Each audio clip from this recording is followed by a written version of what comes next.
Falcon 9's 38-minute coast-to-coast cadence shows how rapid booster recovery and parallel pad processing are lifting annual flight rate ceilings. This is SpaceX Daily, Episode 71. Two Falcon 9 rockets lifted off from opposite U.S. coasts with a 38-minute, 31-second separation. One vehicle flew the Globalstar 2R mission from Cape Canaveral Space Force Station, delivering 8 satellites to refresh the operator's low Earth orbit constellation. Liftoff from Pad 40 at Cape Canaveral Space Force Station occurred at 9:12 p.m. Eastern Daylight Time. The second vehicle carried a U.S. Space Force payload from Vandenberg Space Force Base on a classified national security mission under the U.S. SF-366 designation. The interval marks the shortest documented gap between two operational Falcon 9 launches. Simultaneous operations at Cape Canaveral and Vandenberg required synchronized range safety and airspace management. Both vehicles used the same Falcon 9 configuration for rapid turnaround. The record gap highlights parallel processing at distant sites. The Falcon 9 first stage from the Globalstar mission touched down on the drone ship after completing its boostback and entry burns. Recovery teams reported nominal performance across all systems on the booster that had flown multiple prior missions. Residents from Orlando to the Space Coast reported multiple sonic booms during the booster's return. Observers on the Space Coast posted video of the Globalstar booster descent and sonic boom sequence. West Coast spotters shared first images of the Vandenberg launch plume minutes after the Florida liftoff. An upper stage launched in January 2025 drifted for more than 18 months before striking the lunar surface at 8,700 kilometers per hour. The impact created a crater tens of meters wide. Newer lunar missions are routing spent stages into stable orbits instead of allowing uncontrolled impacts. The stage followed a long-duration coast before the high-speed collision. The event highlights shifting practices for end-of-life disposal on lunar trajectories. Starship's 33 Raptor engines generate 74,400 kilonewtons at liftoff. The full stack produces roughly twice the thrust of the Saturn V at ignition. The vehicle architecture is designed for the booster to be caught and reflown within a day. The thrust figure reflects the current Raptor configuration ahead of upcoming flight tests. The design allows the whole vehicle to be caught like a falling pencil and flown again the next day.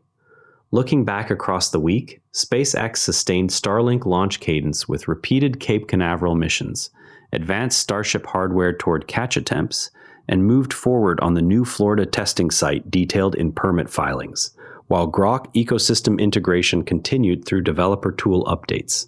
Worth keeping an eye on, Blue Origin has released plans for dual-pad operations at Cape Canaveral's LC-36 complex, once restoration of LC-36A is complete. The company aims to increase its own launch cadence and compete for some national security missions. The timeline and final pad throughput remain subject to regulatory and construction milestones.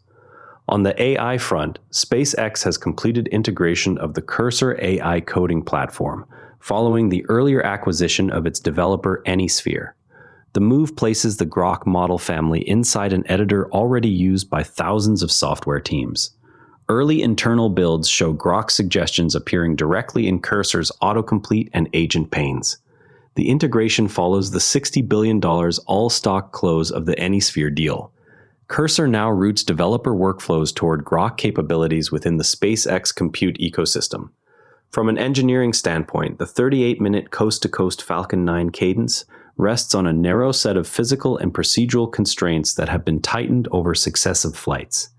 Each booster must complete its boost-back burn, re-enter, and land with enough margin that ground crews can begin safing and transport within minutes of touchdown.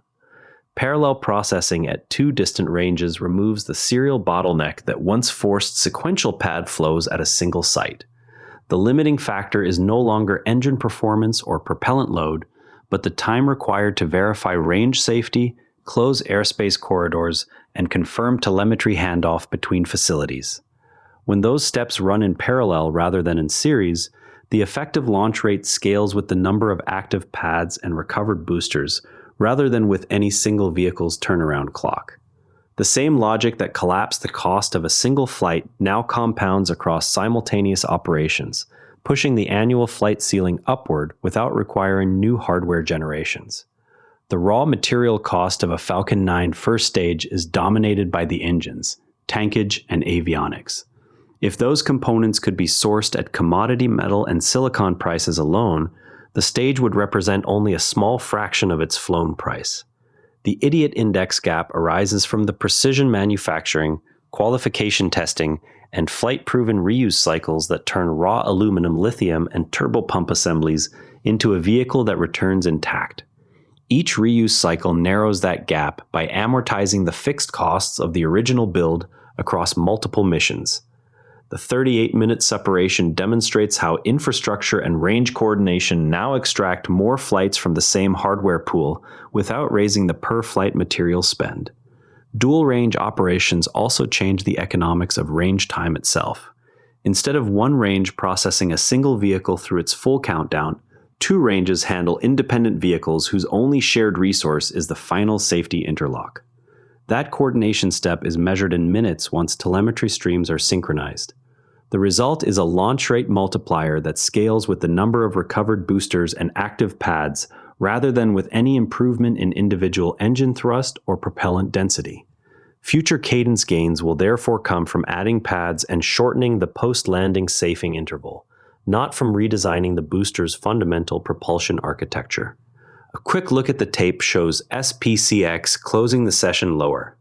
Before we go, range safety audio feeds from the dual coast window and amateur tracking of the new Globalstar satellites offer early signals on how the next tight turnaround might unfold. That's your SpaceX news for today. SpaceX is trading at $140, down 1.4%. If the show saves you time, a rating or review on Apple Podcasts or Spotify genuinely helps new listeners find it. I'm Patrick in Vancouver. Thanks for listening. See you tomorrow.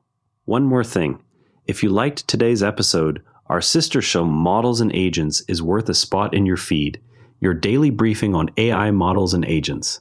It's one of the Narrow Network's daily briefings, all free at narrownetwork.com. Prefer reading? Today's full write-up, sources, and transcript are on the episode blog at narrownetwork.com. Same briefing, readable format. This episode used AI voice synthesis of my voice. Editorial selection and analysis are my own.